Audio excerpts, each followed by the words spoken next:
Some places hold a darkness you can feel the moment you arrive. Deep within the canals of Xochimilco, south of Mexico City, lies Isla de las Muñecas, the island of the dolls.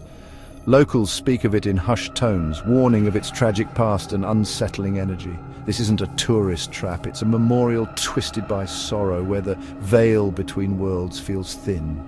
Hundreds of dolls hang from the trees, their lifeless eyes following every move. Visitors report whispers on the wind and a chilling sense of being watched. The dolls are said to be vessels for restless spirits, not just discarded toys. The air is thick with sorrow, and the silence is louder than any scream. We came to investigate. Is this just folklore, or is there truly something supernatural here? The island challenges your sense of reality, forcing you to confront the idea that some souls never leave. The island of the dolls is a place where tragedy lingers and the past refuses to die. To understand the island, you must first understand Xochimilco, a network of ancient canals and floating gardens. By day, it's vibrant boats, music, and celebration. But as you drift away from the crowds, the colors fade and the air grows heavy. In these remote backwaters, the island of the dolls emerges from the mist. The journey is a transition from life to a place suspended in time. Locals respect and fear these waters, sharing tales of strange lights and the wail of La Llorona. The island itself is a chinampa, an Aztec-made floating garden, but this one grew only sorrow. Its isolation amplifies its power, cut off from the modern world. As you approach, dolls appear silent sentinels hanging from branches, their faces grimy and haunting. The festive atmosphere of the main canals vanishes, replaced by a somber, oppressive energy. The island feels like a wound in the landscape, a place where sadness has taken root. The dark waters whisper the tragic story that began it all. This is the gateway to a real-life nightmare.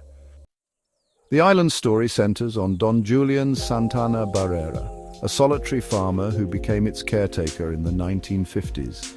He lived alone, tending the land and, according to legend, sharing it with spirits. One day, he discovered the body of a drowned girl in the canal.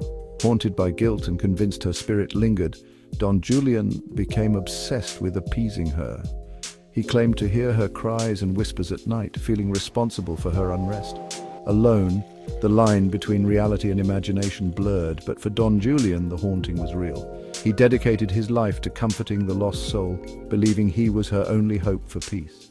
His mission transformed the island and himself forever. He became not just a caretaker of land, but of a restless spirit.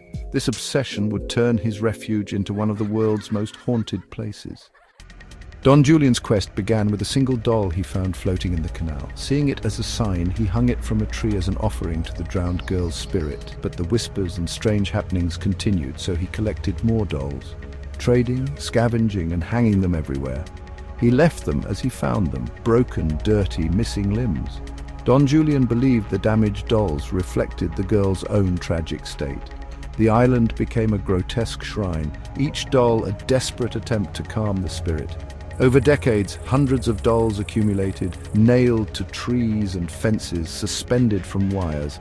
He told visitors the dolls were guardians, protecting him from malevolent forces. At night, he claimed, the dolls whispered and moved, animated by spirits of the dead. The island transformed into a nexus of spiritual energy, a community of silent, watchful souls. Don Julián's obsession turned the island into a living legend. The dolls became both shield and symbol of his haunted devotion. As the dolls multiplied, the island's atmosphere grew heavier and more sinister. Don Julián believed the dolls became vessels for the dead, and he was now caretaker to an army of haunted objects. Visitors reported feeling watched, hearing whispers, and seeing dolls' eyes follow them. Some swore the dolls moved on their own. Don Julián treated the dolls as living beings, moving them, naming them, even singing to them. The collection decayed. Plastic cracked, mold grew, insects nested in hollow heads. The dolls' deterioration only heightened their horror, making them seem almost alive. The island became a graveyard of dolls, each one a monument to time and tragedy. The line between the living and the dead blurred here. The island of the dolls was no longer just a home. It was a haunted realm. In 2001, Don Julián's story ended as eerily as it began. He was found drowned in the same canal where he'd discovered the girl decades before. His nephew reported that Don Julián had spoken of spirits calling to him just before his death. Officially, it was a heart attack, but locals believe the island's curse claimed him. His death deepened the island's legend, cementing its reputation for real, dangerous energy. Some say Don Julián's spirit now lingers among the dolls. Visitors report hearing an old man's voice in the trees and seeing a shadowy figure near his cabin. The island's secrets remain, its mysteries unsolved. Don Julián became a permanent resident, another ghost among the lifeless eyes.